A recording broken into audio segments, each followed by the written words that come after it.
5 situations where you should stay silent. Number 1. When your judgment is clouded. The first case when you should not speak up is when you are having trouble thinking clearly. This can be for many reasons. Maybe you are tired or under the influence or full of anger or anxiety. In these situations, it's better to wait a little before you speak your mind. If you don't, it is possible that you will say something you will regret afterward. If you give your ideas time to mature and still think the same way, you can talk about it later, but not when you are compromised emotionally or in other ways. Number 2. When your words will be hurtful. The second situation in which you should not speak up is when your words are more likely to be hurtful beyond being useful. Sure, there are situations when others need to hear the truth, harsh as it may be, but these situations are rarer than we think. Consider whether the words you want to speak are going to be useful or if you are acting to hurt the other person. Number 3. When your opinion doesn't matter. The next situation when you should not speak up is when your opinion is irrelevant. It's never easy to admit and accept it, however, it's very important, even if our ego doesn't agree.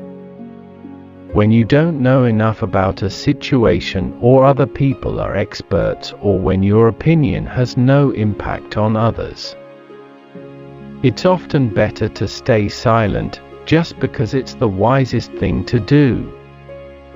Silence is the best answer to someone who doesn't value your words. Number 4. When you don't have enough evidence. Sure, in some situations we are free to speculate and speak up even if we don't have evidence. However, this is not always true. When we are talking about something that will likely have a big impact on another person, for instance, on their physical and mental well-being, we should not offer information that is not certain. Hearsay might be fine in some contexts, but if our hearsay can sway a big decision, it's best not to speak.